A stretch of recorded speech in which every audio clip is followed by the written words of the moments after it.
মাথা কাটতে যাচ্ছিলেন তখনও ওমরের মস্তানিটা ছিল শয়তানের জন্য। উলঙ্গ তলোয়ার নিয়ে রাস্তা দিয়ে হাঁটছিলেন। কেউ জিজ্ঞেস করলে ওমর বলছিলেন, উরিদু আন আকতুলা উনুকা মুহাম্মাদিন, মুহাম্মাদের মাথা কাটতে যাচ্ছি। হাতে তীক্ষ্ণ তলোয়ার। বিশ্বাস করুন, সেই পিরিয়ডে প্রকাশ্যভাবে হাতে তলোয়ার নিয়ে নবীজির মাথা কাটতে যাবে এই সাহস ওমর ছাড়া কারো ছিল না। তামাম আরবের যত বীর পালোয়ান শক্তিমান পুরুষ ছিল ওমর ছাড়া কারো ছিল না প্রকাশ্যভাবে তলোয়ার নিয়ে মুহাম্মাদের মাথা কাটতে পারবে। কারণ মুহাম্মদ সাল্লাল্লাহু আলাইহি ওয়াসাল্লাম যে গোষ্ঠীতে জন্ম নিয়েছেন সেই গোষ্ঠীর লোকজনও তো একবারে কম না। বনি হাশিম, বনি আব্দুল মুত্তালিব, বনি আব্দে মান্নাফ, এরাও তো শক্তিশালী কম না। মুহাম্মাদের মাথা কাটলে তো এরাও ছাড়বে না।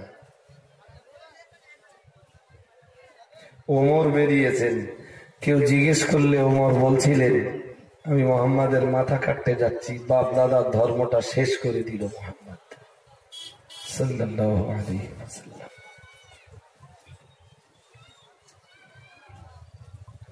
কথা তো অনেক।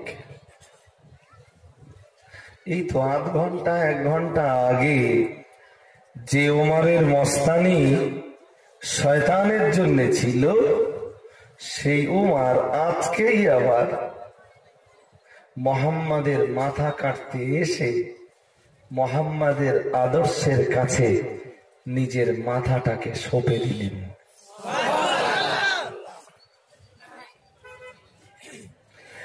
কালেমা পড়ার পরেই তো হযরত ওমর বললেন, ওমরের মস্তানি এতদিন ছিল শয়তানের জন্য, ওমরের মস্তানি ছিল এতদিন শয়তানের দালালদের জন্য, ওমরের মস্তানি এই মুহূর্তে শয়তানের জন্য নয়, তাগুতের জন্য নয়, শয়তানের দালালদের জন্য নয়।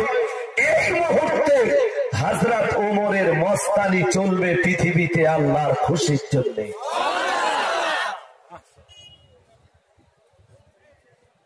বললেন, হুজুর গোপনে গোপনে কলেমার প্রচার করছেন, এখনো আল্লাহ নামের আওয়াজটা উচ্চ আওয়াজে কোনোদিন দিতে পারলেন না। হুজুর আজ ওমর কালেমা পড়ে মুসলমান হয়েছে। হুজুর আজকে নারায়ে তাকবীর আল্লাহু আকবারের এমন আওয়াজ উঠবে, এত উচ্চ আওয়াজ হবে, তামাম মক্কার অলিতে গলিতে যেন আল্লাহু আকবারের আওয়াজটা পৌঁছে যায়।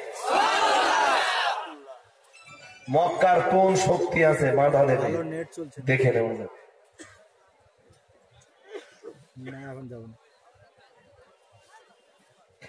আপনার যদি পাওয়ার থাকে, শক্তি থাকে, ক্ষমতা থাকে, তো মস্তানি আল্লাহর জন্য করুন,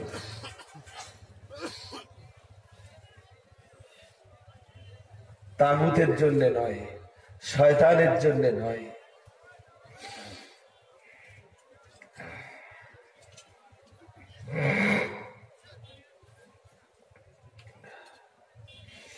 মদিনায় ওমর তখন মুসলিম জাহানের খলিফা। একটা লোক তালাক দিয়েছে, তার বউই 100 না। কটা? একজন স্বামী তার স্ত্রীকে তালাক দিতে পারে কটা? কিছু বলে না। আরে বিয়ে করার পরে একজন স্বামী তালাকের অধিকারী হয় 3টে। গুলি ওর কাছে 3টে আছে, 100 না। ও ফায়ার করতে পারে 3টে। তবু শরীয়ত এই তালাক নামীয় গুলিগুলো কিভাবে ফায়ার করবে তারও স্পষ্ট ধারণা শরীয়তে আছে। একটু সামান্য ঝগড়াঝাটি হলো আর স্বামী তার স্ত্রীকে ডেকে বলে দিল তালাক তালাক তালাক কুল্লু খালাস, এটা শরীয়ত না।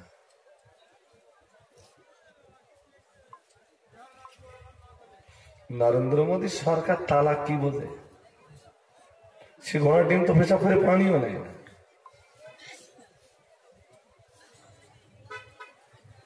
তারই নাকি মাথা গরম হচ্ছে তালাক নেই। চেষ্টা করেছিল যে রাজ্যসভায় তালাকের বিলটা পাশ করাবে। আল্লাহ অফুরন্ত দয়া, তালাক বিল রাজ্যসভায় পাশ হচ্ছে না। সুবহানাল্লাহ বলেন, একটু মন খুলে বলেন। ওই বিল পাশ হলেই তালাক দিলি নাকি জেল খাটতে।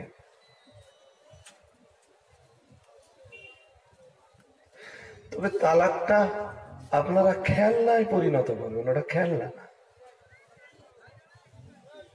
স্ত্রীদের তালাক দেওয়া লাগবে যদি যদি কেন তালাক দেবেন, কখন দেবেন, কিভাবে দেবেন, কি সিস্টেম আছে, কোরআন শরীফের সূরা নিসা খুলুন পাবেন, সূরা তালাক খুলুন পাবেন, সূরা বাকারা খুলুন পাবেন।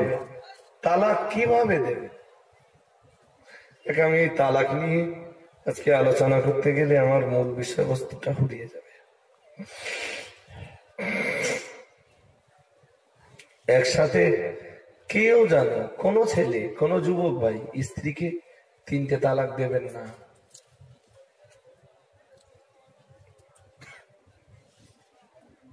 একটা তালাক দেওয়ার পরে 1 মাস অপেক্ষা করা লাগবে। আপনি 1 মাস ধরে এখনো ভাবুন যে ওই গিন্নিনে সংসার করবেন কিনা, আর ও একটু ভাবুক। এই যে তালাক দেওয়ার পরে যে হুজুরি 5 জড়িয়ে ধরে না, যেহেতু 3টে কচি, এখন উপায় কি? ওইটা যদি 3 মাস ধরে দিত তাহলে ওর চেতনাটা তখন জাগ্রত হতো, তখন রাস্তা ছিল। শরীয়ত বলেছে যদি 1 তালাক দেওয়ার পরে 1 মাস অপেক্ষা করেও যদি কোন পক্ষের মন নরম না হয়, তখন ছেলেকে বলা হবে সেকেন্ড তালাকটা দাও, দ্বিতীয় গুলিটা ফায়ার করো। ওদের দুজনের আর 1 মাস সময় দেওয়া হবে। আমার ভাবতরা এখনো লাইন ক্লিয়ার আছে, দুটো দিয়ে ফেলেছিস, তোর হাতে গুলি আছে, বলেন। এখনো যদি মন হয় দুটো বাচ্চা, এখনো ওই গিন্দিনের সংসার করবি, তাহলে মল সাহেব ডেকে বিয়ে করে নে, সংসার করা যাবে, লাইন অসুবিধা নেই। লাইন এখনো বিচ্যুত হয়ে যায়নি। তোদের দুজনের মন তৈরি হলো, বললো হ্যাঁ আমরা সংসার করব। তবে মনে রাখবার 2 তালাক হয়ে রয়েছে, ইন ফিউচার যদি আবার কোনদিন আর একটা মেরে দেয়, যেটা বলা হয়ে গেছে ওটা ফিরে পাবে না। বন্দুকের গুলি টিকার টানার পরে আর ফিরে গেল যায়? বলে কি বলে ওই যেটা ট্রেনে এরকম করে কি বলে, ঠিক আছে। আপনাদের দিকে সব আছে? আছে। আমি এমন এক গ্রামে বাস করি, সাপ মারা লাঠি খুঁজতে গেলি দৌড়ি দৌড়ি লিখে দিতে কিচ্ছু নেই। গ্রাম খুব শান্ত, একজন আর একজনের জমিনে মারামারি করে না, আমার গ্রামে নেই। আমার জন্য মনে হয় যে খুব ভালো একটা গ্রামে বাস করি। এই সম্পত্তি পুলিশ টুলিশ ঢুকতো না। আমার জন্মের পর থেকে আমি খুব একটা দেখিনি, আজকে 30-35 বছর বয়স আমার, যেমন গ্রামে পুলিশ ঢুকে। বৈশাখ থানায় যাবেন, স্যার নারায়ণপুর গ্রাম,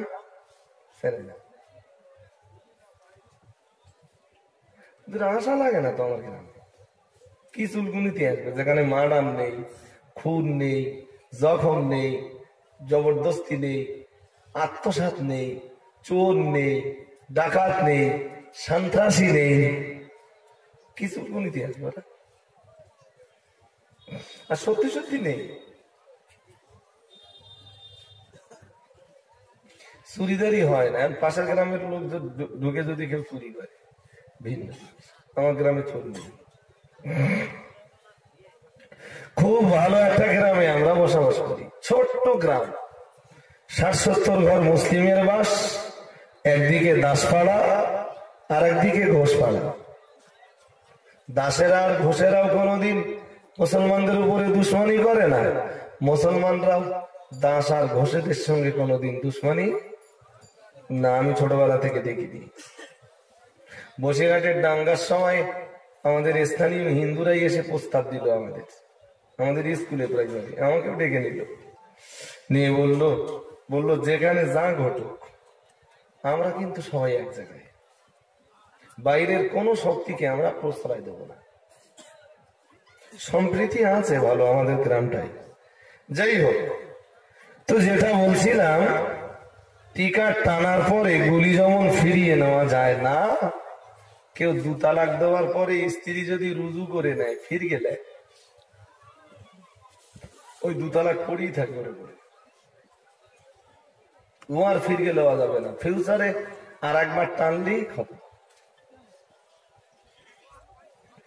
আর একবার টানলেই একদম শেষ করলু, খালাস।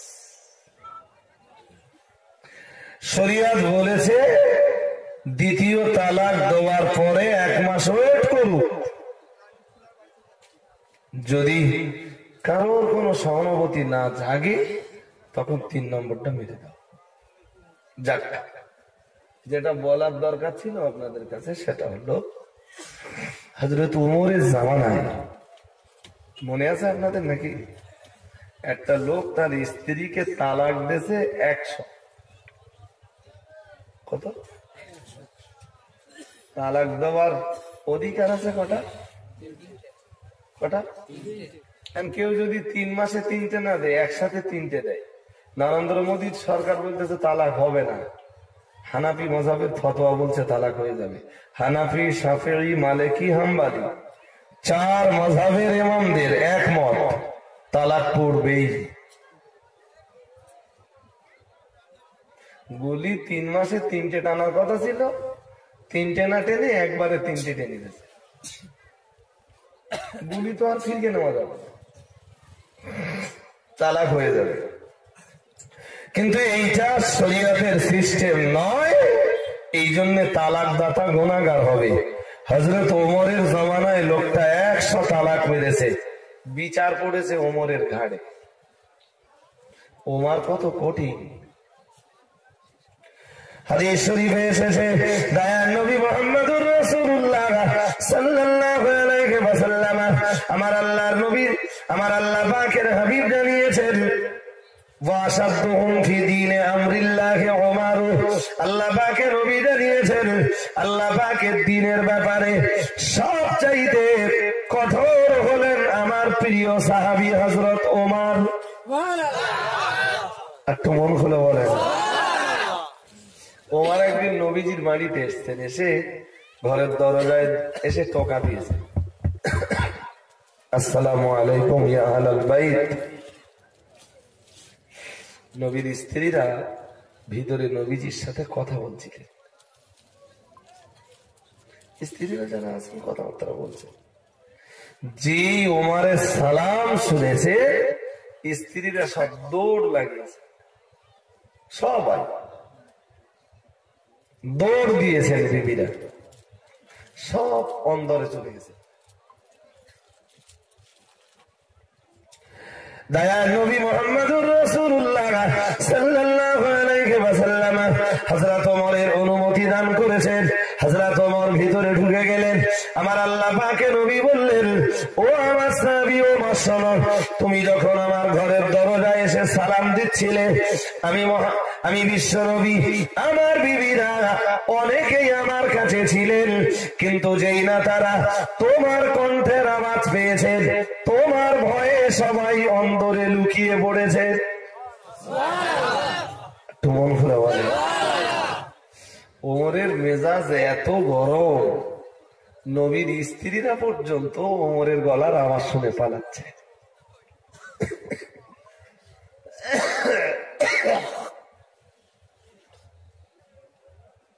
আর একটু সুবহানাল্লাহ বলবেন? বলে তো তারপর বললেন আসলে ওরা না তোমার খুব ভয় করে।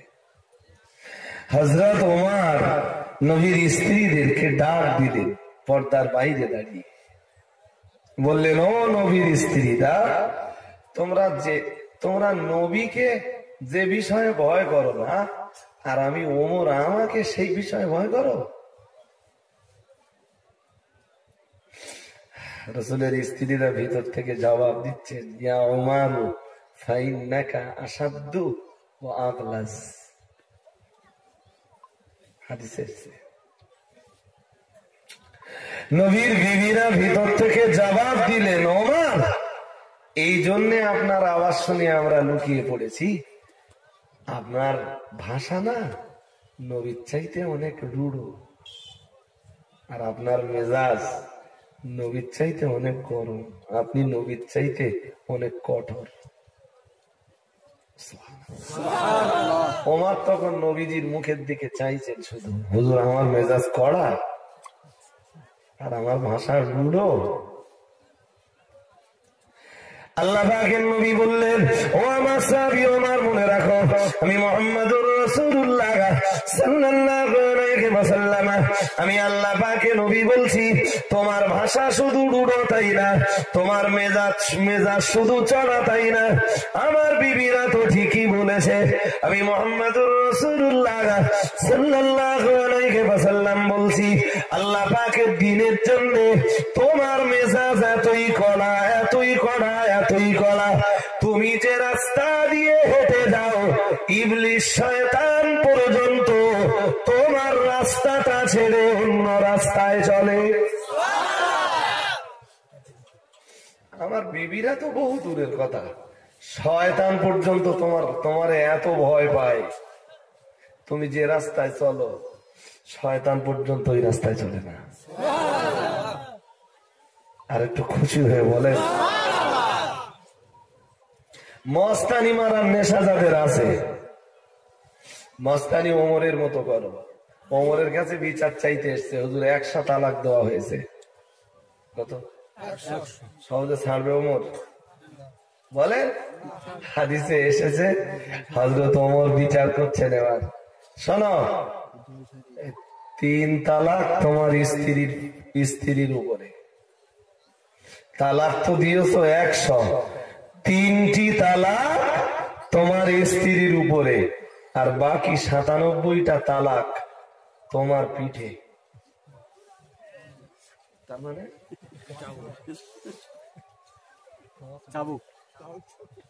তোমার অধিকার ছিল 3টে মারা, বেড়েছো 100, বাকি 97টা তালাক দেওয়ার অধিকার তোমার কে দিলে? এই জন্য পিঠি চাবুক পড়বে। একটু মন খুলে বলুন, কোন ক্ষমা নেই কাছে। কুলিয়াশনী এলাকায় থাকলে কত লোকের ধরে মারত, ঠিক আছে, আল্লাহর দ্বীনের জন্য, শয়তানের জন্য না। আমার কথা বোঝেননি? যা করেছেন আল্লাহর দ্বীনের জন্যই করেছেন। মস্তানি যদি করতে হয় আল্লাহর জন্য হোক, মস্তানিটা রাসূলের জন্য হোক, মস্তানিটা দ্বীন প্রতিষ্ঠার জন্য হোক, কিন্তু দ্বীন প্রতিষ্ঠার জন্য আজকে মস্তানি দেশে নেই। মস্তানি যা আছে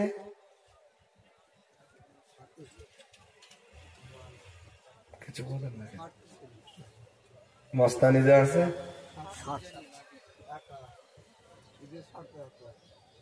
আমি বলতে পারবো না, কি কি কি কাজে মস্তানি আছে বলতে পারবো না, সব বলে দিতে পারবো, পিঠির চামড়া তুলে দেবে। জানি না, দেশে সারা দেশটা দেখতে পাচ্ছেন না কি কি কাজে মস্তানি হচ্ছে। হিসাব আল্লাহর কাছে দেওয়া লাগবে না? কথা বলেন না কেন?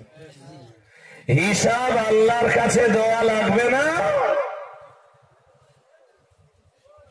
কত নারী বিধবা হয়ে যাচ্ছে, কত ছোট ছোট বাচ্চারা এতিম হয়ে যাচ্ছে, কত মায়ের কোল শূন্য করে মায়ের চোখের পানি ঝরানো হচ্ছে। হিসাব আল্লাহর কাছে দেওয়া লাগবে না।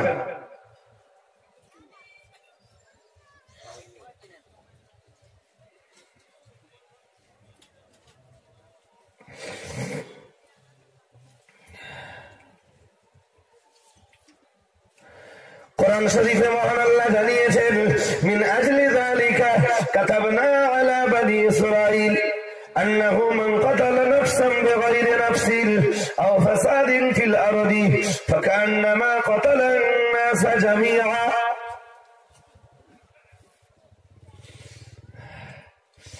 কোরআন শরীফে 6 পারা, কোরআন শরীফে 6 পারা, সূরা মায়দা। হাফেজ সাহেব যারা আছো তোমরা তো বুঝতেই পারবা। কোরআন শরীফে মহান আল্লাহ জানিয়েছেন, মিন আজলি যালিকা, আল্লাহ পাক রব্বুল আলামিন জানিয়েছেন, আর এজন্যই আমি কাতাবনা আলা বনি ইসরাঈল, আল্লাহ পাক রব্বুল আলামিন জানিয়েছেন বনি ইসরাঈল জাতির উপরে বিধান দিয়েছিলাম।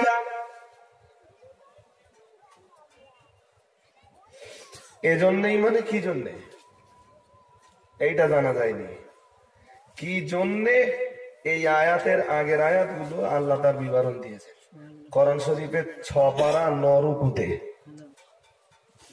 কি আছে আমার লম্বা করে বলার সময় নেই।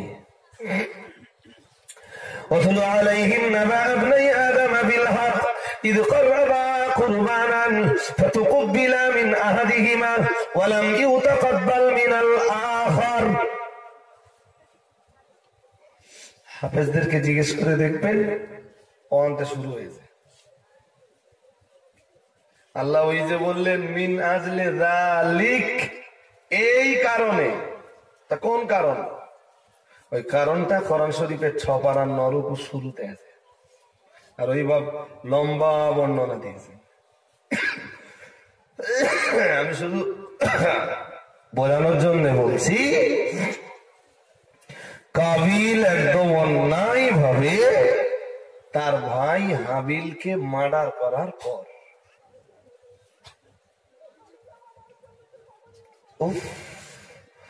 কাবিল যখন তার ভাই হাবিলকে মার্ডার করছিল,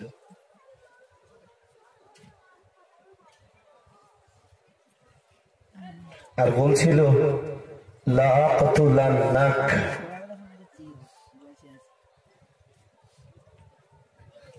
যখন বলছিল আমি তোরে মার্ডার করবই, কে বলছিল?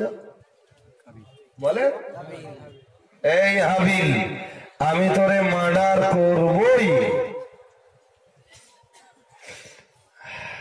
হাবিল তখন বলছিল তুই না আমার মায়ের পেটের ভাই, তুই আমার মার্ডার করবি, হত্যা করবি, মেরে ফেলবি। কোন মানুষকে মারতে যাওয়া এটা হলো অহংকারের একদম শেষ পর্যায়। অহংকারের আমি বলছি তাফসিরে ইবনে কাসিরের ভিতরে আছে।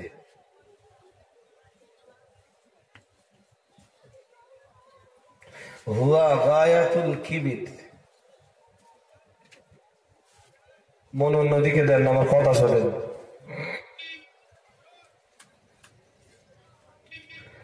কাউকে মার্ডারের ঝুঁকি নেওয়াটা এইটা অহংকারের একদম,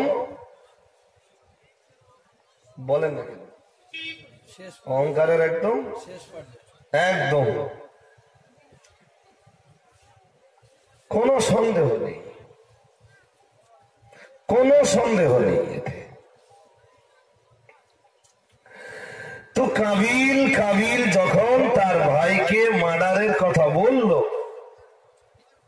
হাবিল বলল লাইম বাসাত্তা ইলাইয়া ইয়াদাকা লিতাকতুলানি, মা আনা বিবাসিতি ইয়াদিয়া ইলাইকা লিআকতুলাক।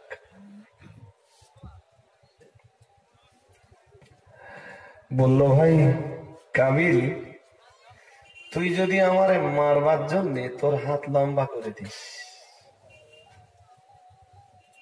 মা আনা বিবাসিতি, আমি লম্বা করব না আমার হাতকে। তুই যখন আমারে মারবি না, আমার তো দুটো হাত আছে, একটা ঘুষি তো ঝাড়তে পারবো তোরে, একটা চড়ও তো ধরে মারতে পারবো, কিন্তু মা আনা বিবাসিতি ইয়াদিয়া ইলাইকা, আমি আমার হাতকে লম্বা করব না, একটা চড়ও না ঘুষিও না।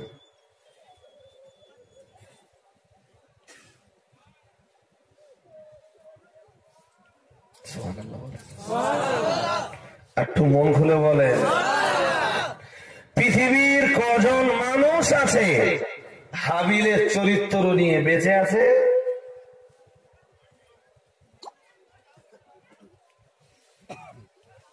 তারপরে কি হলো?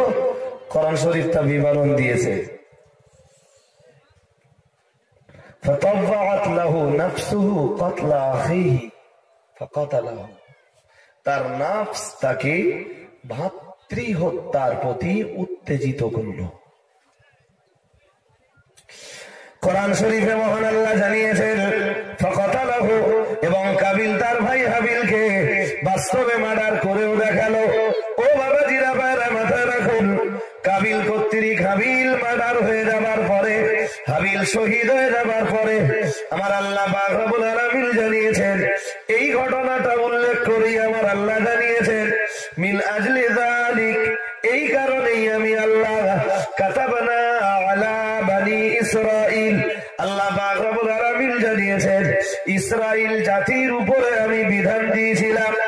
আমার আল্লাহ পাক রব্বুল আলামিন জানিয়েছেন আন্নাহু মান কাতালা নাফসান বিগাইরি নাফসিন আও ফাসাদিন ফিল আরদি ফাকান্নামা কাতালান নাস জামিআ। মহান আল্লাহ কোরআনে জানিয়েছেন আমি বনি ইসরাইল জাতির উপরে বিধান দিয়েছিলাম। ও বাবাজিরা ভাইরা, প্রসঙ্গত এটাও মনে রাখুন, এখানে বনি ইসরাইল জাতির উপরে যে বিধান, আমাদের উপরও সেই বিধান। আল্লাহ পাক রব্বুল আলামিন জানিয়েছেন কাতাবনা আলা বনি ইসরাইল আন্নাহু মান কাতালা নাফসান বিগাইরি নাফসিন আও ফাসাদিন ফিল আরদি, কেউ যদি অকারণে কাউকে মার্ডার করে, অকারণে যদি কাউকে হত্যা করে, ও বাবাজিরা ভাইরা, আমার আল্লাহ পাক রব্বুল আলামিন জানিয়েছেন ফাকান্নামা কাতালান নাস জামিআ, সে যেন तमाम পৃথিবীবাসীকে মার্ডার করে দিল।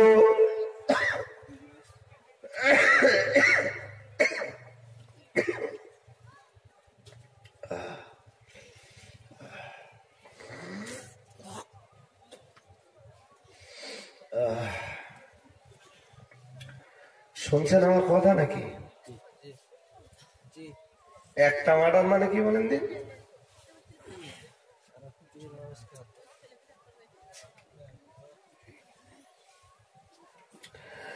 কোরআন শরীফে মহান আল্লাহ বললেন ফাকান্নামা কাতালান নাস জামিআ, অকারণে কেউ যদি পৃথিবীতে একজনকে মার্ডার করে দেয়, ও বাবাজিরা ভাইরা, আল্লাহ পাক রব্বুল আলামিন জানিয়েছেন ফাকান্নামা কাতালান নাস জামিআ, সে যেন तमाम পৃথিবীর মানুষগুলোকে হত্যা করে দিল। নাউযুবিল্লাহ বলেন। তার মানে तमाम পৃথিবীর লোক মার্ডার হয়ে গেলে আমাদের ভালো হয়।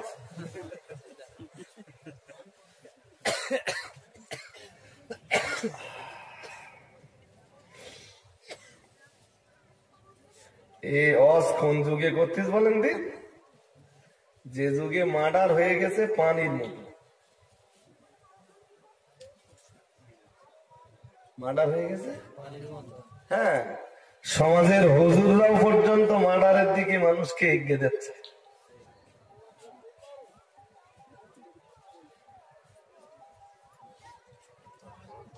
নওয়াজবিল্লাহ পড়ে না, চুপ করে বসে দিয়েছেন কেন? কি ভাবতেছেন এত? ভাবার কি আছে?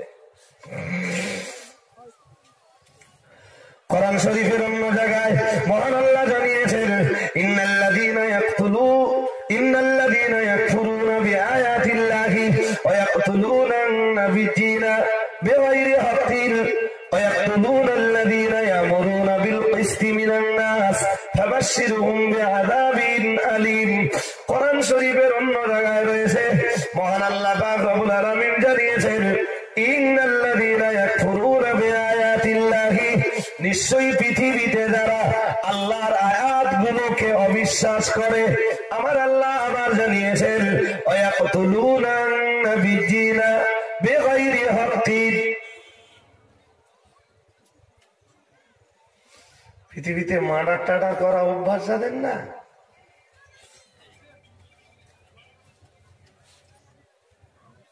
ওদের কাছে ভালো মন্দের কোন বিচার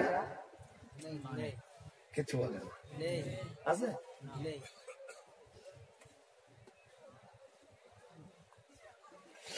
আসলে ভালো মন্দের বিচার করে দেয় যে বিবেক, মানুষের রক্তপাত ঘটিয়ে ঘটিয়ে ঘটিয়ে ঘটিয়ে পাপের ময়লায় বিবেকটা পুরো ঢেকে গেছে। কোরআন শরীফে মহান আল্লাহ জানিয়েছেন, কাল্লা বাল রানা আলা কুলুবিহিম মা কানু ইয়াকসিবুন।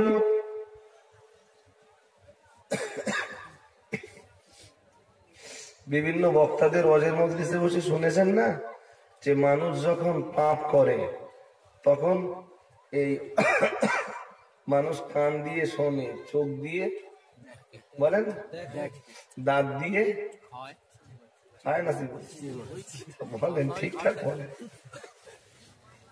পা দিয়ে হাঁটে, হাত দিয়ে কাজ করে বা ধরে, ব্রেন দিয়ে চিন্তা করে, আর বোঝে কোন জায়গাতে? বিবেক দিয়ে, অন্তর। বোঝার জায়গা কোথায়? কাল কোথায়?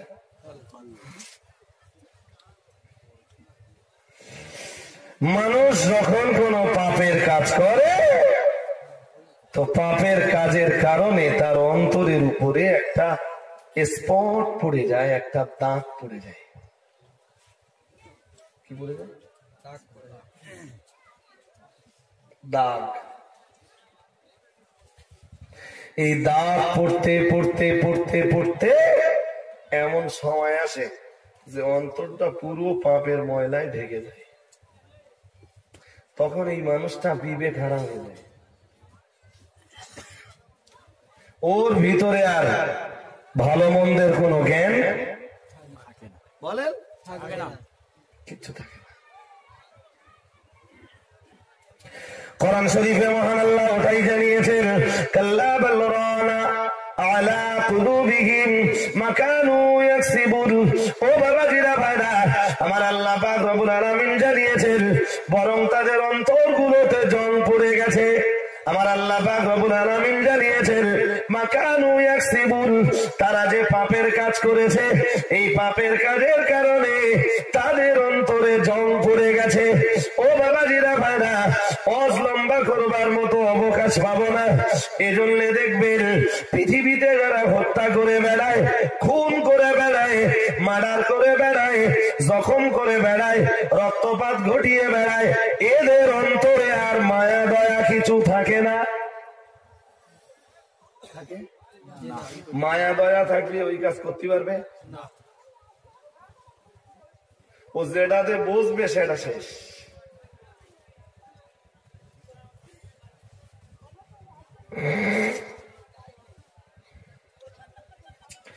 কোরআন শরীফে মহান আল্লাহ অন্য আয়াতে জানিয়েছেন, ইন্নাল্লাযীনা ইয়াকফুরুনা বিআয়াতিল্লাহি, আমার আল্লাহ পাক রব্বুল আলামিন কোরআন শরীফের ভিতরে জানিয়েছেন নিশ্চয়ই যারা কুফরি করে বিআয়াতিল্লাহি, আমার আয়াতের প্রতি, তার মানে আমার আয়াতগুলোকে যারা অবিশ্বাস করে। ও বাবাজিরা ভাইরা আমার, আল্লাহ পাক পরি বললেন ওয়ায়াকতুলুনান নাবিয়্যিনা বিগাইরি হাক্কিন, এবং অন্যায়ভাবে যারা নবীদেরকে খতম করে দেয়।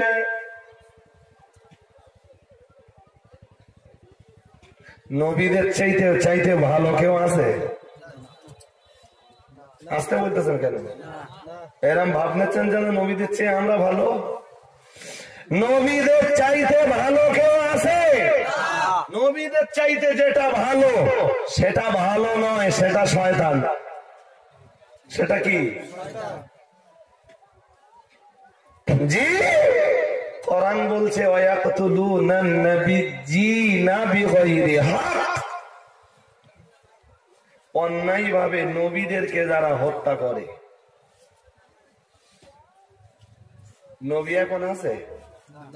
তাহলে নবীদেরকে হত্যা করেছে? ভালো করে মাথায় রাখুন, এই আয়াতের ভিতরে আমার আল্লাহ বনি ইসরাইল জাতির একটা চিত্র তুলে ধরেছেন। বনি ইসরাইল জাতি মানে হযরত নবী মুসা আলাইহিস সালামের কওমের মানুষেরা। ও বাবাজিরা ভাইরা, ধরতে পারেন আপনি হযরত নবী মুসা আলাইহিস সালামের উম্মতের লোকেরা, অথবা ধরতে পারেন বনি ইসরাইল বলা হয় হযরত নবী ইয়াকুব আলাইহিস সালামের বংশধরদেরকে।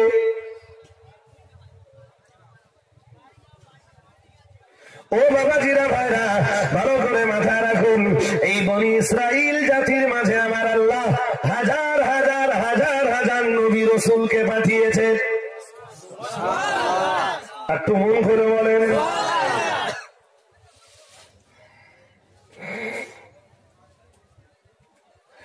এই সমস্ত নবী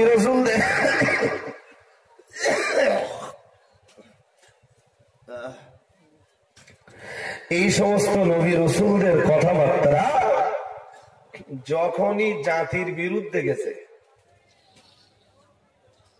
নবীদের কথা মানুষের বিরুদ্ধে দেয় না? আর বলেন না কেন?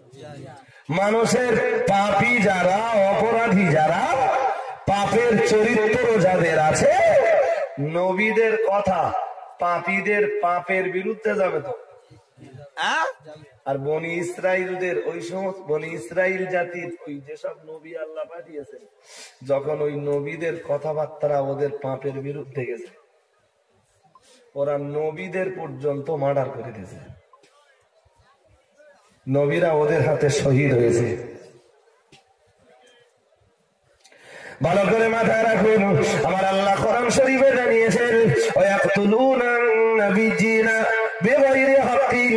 আমার আল্লাহ কোরআন শরীফে জানিয়েছেন আর হক ব্যতীত, তার মানে অকারণে যারা নবীদেরকে হত্যা করে বেড়ায়। এই আয়াতের ব্যাখ্যায় মুফাসসিরিনে হযরতরা পরিষ্কার করে লিখেছেন, বনি ইসরাইল জাতির লোকেরা, ও বাবাজিরা ভাইরা, 1 ঘন্টার ভিতরে তারা 43 জন নবীকে মার্ডার করেছিল।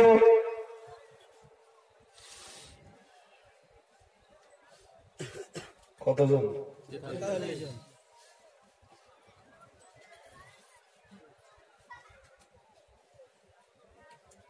في ساعة واحدة।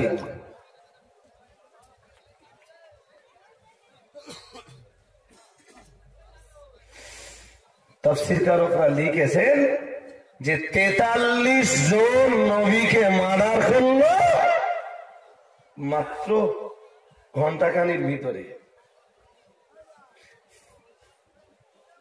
মিন আউয়ালিন নাহার, দিনের প্রথম ভাগ।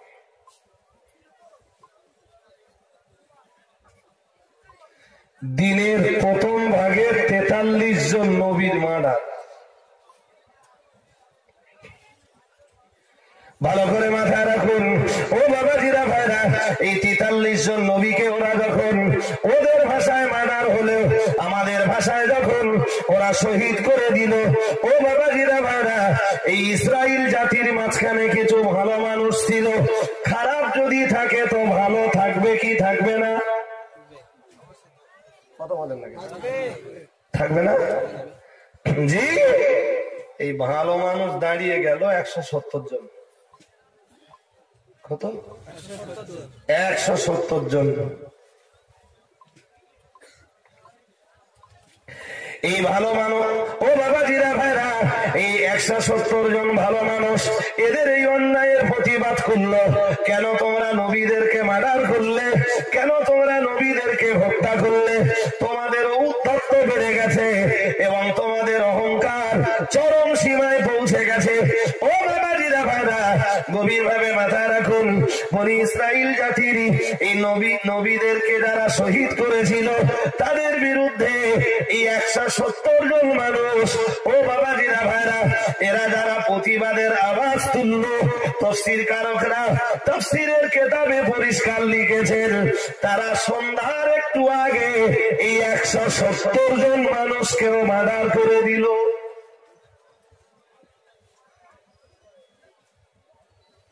আমরা যা করেছি এটি জিন্দাবাদ দেওয়া লাগবে,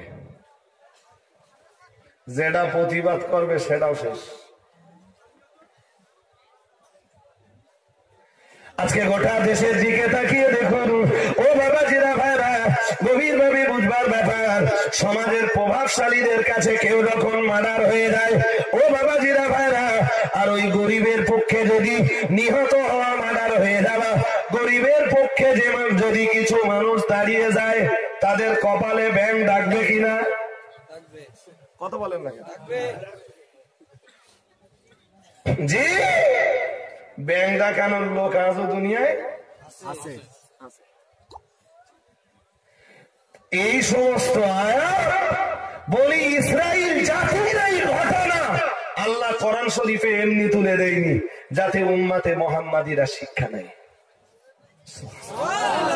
একটু খুশি হয়ে বলেন। ভালো করে মাথায় রাখুন, এই জন্য আমার আল্লাহ কোরআনের আয়াতে দিয়েছেন, আমার আল্লাহ জানিয়েছেন, ওয়ায়াকতুলুনান নাবিয়্যিনা বিগাইরি হাক্কিন ওয়ায়াকতুলুনাল্লাযীনা ইয়া'মুরুনা বিল কিসতি মিনান নাস। আমার আল্লাহ জানিয়েছেন, আমার আল্লাহ পাক রব্বুল আলামিন জানিয়েছেন, ওয়ায়াকতুলুনা, এবং যারা হত্যা করে, আল্লাযীনা ইয়া'মুরুনা বিল কিসতি, এমন ব্যক্তিদেরকে যারা তাদেরকে সৎ কাজের আদেশ দেয় আর অসৎ কাজ থেকে বিরত থাকার কথা বলে। ও বাবাজিরা ভাইরা, আমার আল্লাহ জানিয়েছেন, যারা ন্যায়পন্থী, হকপন্থী, সত্যপন্থীদেরকে যারা মার্ডার করে দেয়, যারা নবীদেরকে মার্ডার করতে পারে, যারা ন্যায়পন্থী, হকপন্থী, সত্যপন্থী, আদালতপন্থী, ইনসাফপন্থীদেরকে মার্ডার করে দেয়, আমার আল্লাহ পাক রব্বুল আলামিন জানিয়েছেন, ফাবাশশিরহুম বিআযাবিন আলীম। ও আমার নবী, আপনি তাদেরকে জাহান্নামের যন্ত্রণাদায়ক আযাবের সুসংবাদটা শুনিয়ে দেন।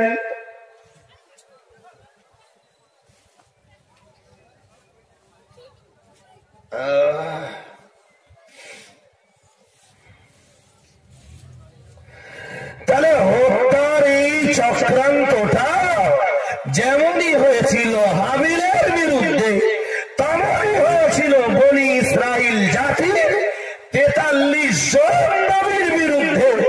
বাস্তবে তাদেরকে তারা হত্যাও করে দেখিয়েছিল, মার্ডারও করে দেখিয়েছিল। ওই সঙ্গে হকপন্থী, সত্যপন্থী, ন্যায়পন্থী যারা ছিল তাদেরকেও তারা মার্ডার করে দেখান। কোরআন এসে বলেছে, ফাবাশশিরহুম বিআযাবিন আলীম।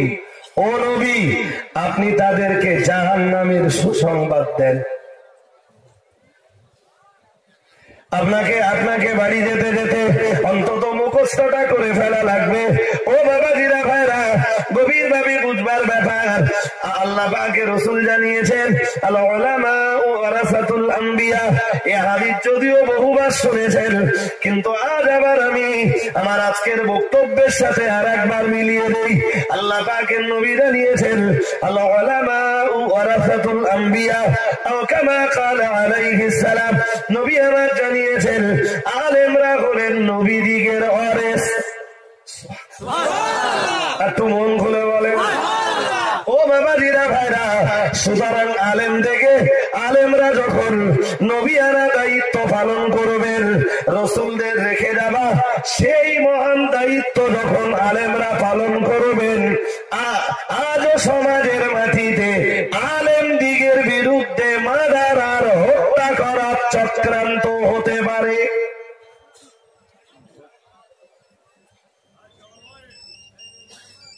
কি বলতেছেন, পারে না? পারে না? হ্যাঁ, আলেমের বক্তৃতা যখন চরিত্রের বিরুদ্ধে যাবে, তখন আলেমদের মার্ডার করার হুমকি আসতেই পারে। কারণ আলেমরা তো ওই আয়াতের শেষ অংশের ভিতরে আছে, আল্লাযীনা ইয়া'মুরুনা বিল কিসত। আলেমদের কাজ হলো ভালো কাজের আদেশ দেওয়া আর খারাপ কাজের নিষেধ।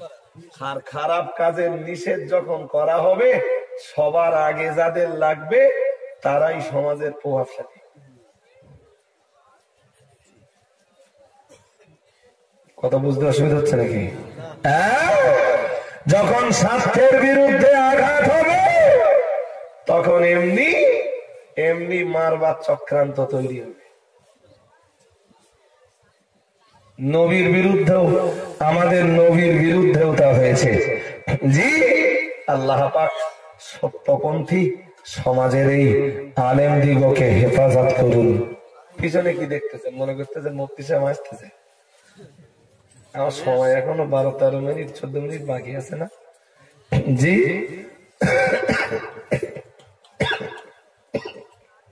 জি, মুফতি সাহেব এসে পৌঁছেছেন। এবারে আসেন আমরা একবার একটু আওয়াজ তুলে দিই, নারায়ে তাকবীর। কিরকম এতটা লোক আর এরকম আওয়াজ একটু জোর করে দেন, নারায়ে তাকবীর। সিলসিলা মুজাদ্দিদুজ জামান, অল ইন্ডিয়া সুন্নাতুল জামাত, অল ইন্ডিয়া সুন্নাতুল জামাত, নারায়ে তাকবীর। প্যারে হাজিরিন, তো আমি বলছিলাম, গোড়ায় বলছিলাম, আপনাদের মনে আছে যে কোরআন শরীফ সবাইকে শিখতে হবে, সর্বস্তরের মানুষদেরকে কোরআন পড়বার মতো যোগ্যতা, গোড়ার কথা মনে আছে নাকি, হাসিল করতে হবে। তা কোরআন শরীফ পড়তে গেলে একটা পিরিয়ডে রসুলের জামানায় কোরআনের তালিম চলতো মসজিদে। আজও মসজিদে নববীতে সেই ধারাবাহিকতাটা বেঁচে আছে। জি, হাজী সাহেবরা হজে যারা যান দেখে এসছেন, বাচ্চা কাচ্চারা মসজিদে নববীতে এসে পড়াশোনা করে। আজ তো আমাদের দেশে যদি এইটা মনে হয় যে বাচ্চা কাচ্চাদের কোরআন শেখানোর দরকার আছে, ভাই পিছন দিক থেকে উঠতেছেন কেন? তো বুঝতে পারলাম না। তো ওয়াজ আমি এখনো শেষ করিনি। তো যদি নিতান্ত উঠতেই হয়, ইস্তেঞ্জার দরকার, এক কাপ চা খাওয়ার দরকার, তো মুফতি সাহেব আসলে 2-3 মিনিটের জন্য একটু উঠবেন, ইস্তেঞ্জা উজু সেরে আবার এসে বসে যাবেন। এই সময় ওয়াজ চলাকালে উঠতে নেই, একটু ধৈর্য ধরে বসুন, আমি তো বক্তব্য ছাড়বো। জি, তো এই কোরআন শরীফের তালিমের বাস্তবায়ন করতে গেলে আজকের সমাজে দরকার মাদ্রাসা তথা গ্রামে গ্রামে মক্তব।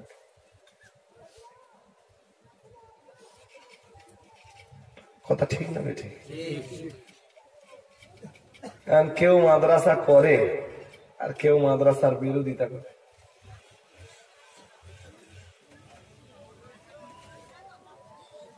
কথা ঠিক বলতেছি না? কেউ মাদ্রাসা করে আর কেউ দাদা হুজুরের ওসিয়াত নামায় নারী শিক্ষার কথা আছে না নেই?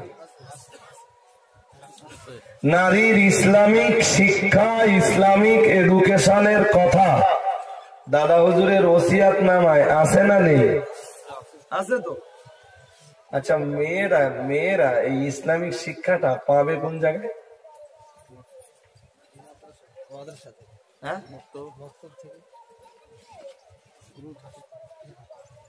তাহলে মাদ্রাসা বানাতে হবে। কিন্তু এরকম আওয়াজ পাওয়া যায় মাঝে মাঝে যে দাদা হুজুর কেবলা বলো মেয়েদের মাদ্রাসা করিনি, যারা করতেছে ওরা সমর্থন করে।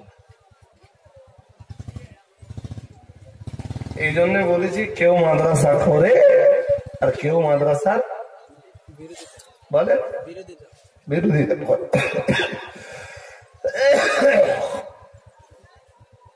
খাদিজা মাদ্রাসার মতো একটা প্রতিষ্ঠানে এক্ষুনি 750 মেয়ে পড়ে। প্রথমবার অল ইন্ডিয়া সুন্নাতুল জামাতের পরিচালনায় জি এবং মুফতি সাহেব হুজুরের পরামর্শে খাদিজাতেই বুখারী করা হয়। এবারে 8টা মেয়ে বুখারী শরীফ পড়ছে, তারা মাওলানা হয়ে ফারেগা হবে। সামনের বছর প্রায় 20টা মেয়ে বুখারীতে যাবে। কি মনে হচ্ছে আমরা এই মাদ্রাসা করি বড্ড অন্যায় কাজ করেছি?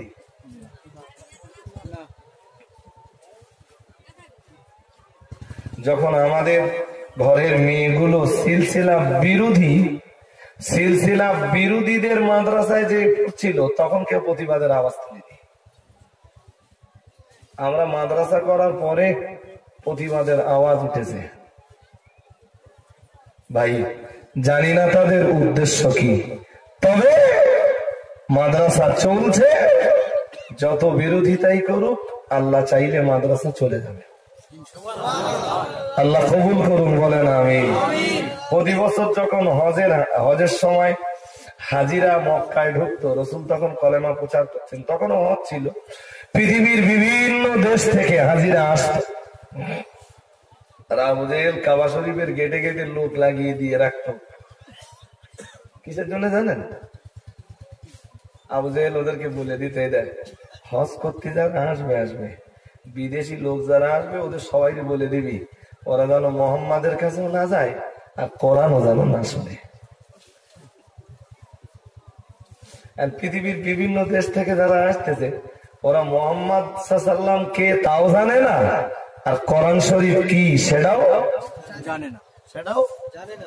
জানে না। জানাচ্ছে কে? একটু জোর করে বলেন, জানিয়ে দিচ্ছে কে? নবীর প্রচার কার দেওয়াচ্ছে? এমন জায়গা আছে তারা জামিয়ার নামও জানে না, খাদিজার নামও বলে না, জানে না। সেখানে কি বলতেছে মেয়েদের মাদ্রাসায় পয়সা দিয়ে। জনগণ জেনে যাচ্ছে যে মেয়েদের একটা টাইটেল মাদ্রাসা সিলসিলার উপরে আছে, তো প্রচারটা করে দেওয়ার জন্য ধন্যবাদ নাকি? আমার কথা বুঝতে পারেননি? পেরেছেন? আলহামদুলিল্লাহ। এটা খাদিজা মাদ্রাসার বাৎসরিক পত্রিকা। 10 মিনিটের একটা কাজ আমার আছে, একটা মক্তব এখানে তৈরি হবে, তার জন্য আমি আপনাদের কাছে যে 10 মিনিট বাকি আছে 10 মিনিট একটু কথা বলবো। এই পত্রিকাটার নাম মুফতি সাহেবেরই রাখা। মুফতি সাহেব নাম দিয়েছিলেন আত-তারগীব। খাদিজা মাদ্রাসার বাৎসরিক পত্রিকা এটা।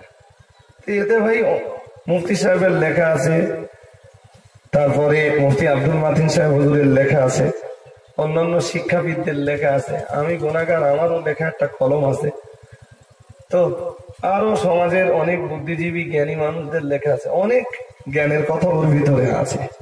পত্রিকাটা ইসালের সবে যা বিক্রি হয়, বাকিগুলো আমি ওই ওয়াজের মজলিসে বিক্রি করে পয়সা মাদ্রাসায় দিয়ে দিই। জি 50 টাকা করে বিক্রি হয়। তো পত্রিকা কেনার জন্য না, মনে করুন যে একটা পত্রিকা নিচ্ছি আমি আর মাদ্রাসায় 50 টাকা দিয়ে সহায়তা করছি। যাদের কিনবার মতো কন্ডিশন আছে একটু পকেটে হাত লাগিয়ে 50 টাকা করে দিয়ে একটা পত্রিকা শুধু মাদ্রাসার সহায়তা করার নিয়ত করে কেনেন। জি একটা করে পত্রিকা নেবেন সবাই, আর ততক্ষণে উঠলে হবে না, আপনাদের বসেন, ও যাচ্ছে, আপনাদের উঠে আসা লাগবে না। ততক্ষণে আর একটা কাজ আছে, কমিটির ছেলেরা গেল কোথায়? আর একটা কাজ আছে, সেটা হলো এই জলসাটা আজ কয়েক বছর ধরে হচ্ছে, কিন্তু এই জলসার পিছনে কিচ্ছু নেই। কিছু আছে পিছনে? এমনি উদ্দেশ্য আছে, ইসালে সওয়াব হয়, মাইয়েদের জন্য সাবরেসানি হয়, এটা তো আলাদা জিনিস হয়। এই সাথে আপনারা হাত উঁচু করেন ও চলে যাবেন। ডাকতে হবে না জি। তো এবারে একটু নিয়ত করা হয়েছে যে এখানে একটা কোরআনিয়া মক্তব করা হবে। ছেলেরা একটা সিদ্ধান্ত নিয়েই ফেলেছে। তো ভাই আমি এতক্ষণ বলিনি, আজকে দুদিন ধরে সর্দিতে এত বেশি আক্রান্ত, সারাদিন কোথায় যায়ও নি, উঠতেও পারিনি, মাথা তুলতে পারছি না একটু। সন্ধ্যের পরে তাই ভাবছিলাম যে না গেলেই ভালো হয়, তা গতবারে তো এক মুসিবতে পড়ে যাওয়া হয়নি, এবার আবার যাব না, আস্তে আস্তে যাই। তো আলহামদুলিল্লাহ নির্দিষ্ট সময়েই এসছি, আর আমি আমার সময়ও মানে লেট করেও উঠিনি, লসও আপনাদের করিনি। আলহামদুলিল্লাহ ভালোই হয়েছে।